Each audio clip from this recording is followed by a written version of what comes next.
एक संत अपने शिष्य के साथ यात्रा कर रहे थे। वो एक जंगल से गुजर रहे थे। अचानक जंगल में शिष्य का पैर फिसला, वो नीचे की ओर लुढ़कने लगा।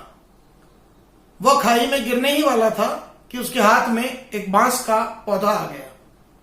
चूंकि बांस का पौधा लचीला होता है तो वह पूरा धनुष की तरह मुड़ गया और वह शिष्य उसको पकड़ के लटका रहा। कुछ ही देर में गुरुजी आ गए। उन्होंने हाथ बढ़ाकर शिष्य को ऊपर खींच लिया। इस तरह उन्होंने शिष्य की जान बचा ली। अब गुरुजी ने शिष्य से पूछा कि यह बांस का पौधा तुमको कुछ जीवन का रहस्य सिखाना चाह रहा था, यह तुमसे कुछ बात करना चाह रहा था, इसने तुम्हें कुछ बात कही, वो बात तुम्हें समझ में आई?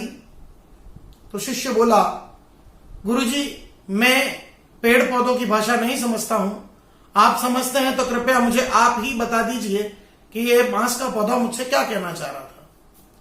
गुरुजी ने कहा, यह बांस का पौधा तुम्हें जीवन की एक महत्वपूर्ण शिक्षा देना चाह रहा था कि जिस तरह ये पूरी तरह मुड़ गया, पूरी तरह मुड़ के इसने तुम्हारी जान बचा ली, उसी तरह अगर जीवन में कभी मुश्किल दौर आए, मुश्किल परिस्थिति आए, तो तुम्हें भी बांस के लचीलेपन की तरह लचीला बनना है, थोड़ा झुककर विनम्र बन जाना है, और जब वह बुरा दौर निकल जाए तो तुम्हें वापस सीधा हो जाना है। यह ठीक उसी तरह होता है कि जैसे कि तुम इस बांस के पौधे को खींचो, जब तुम उसको खींचोगे तो यह पूरी तरह से मुड़ जाएगा और वापस दुगनी ताकत से सीधा खड़ा हो जाएगा।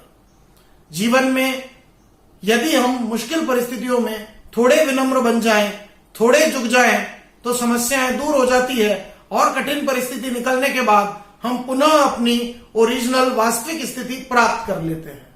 तो बांस का पौधा हमें जीवन में बहुत महत्वपूर्ण शिक्षा देता है। तो प्यारे दोस्तों, हमें भी इस बांस के पौधे की तरह लचीला बन जाना चाहिए और परिस्थितियों का सामना करके पुनः दुगनी ताकत से वापस अपनी स्थिति में आके और जीवन में आगे बढ़ना चाहिए। इस प्रकार विनम्र बन के हम अपनी रक्षा तो करेंगे ही और दूसरों को भी बचा सकेंगे। इसलिए थोड़ा झुके, विनम्र बने, बांस का पौधा बने। Thank you. Have a great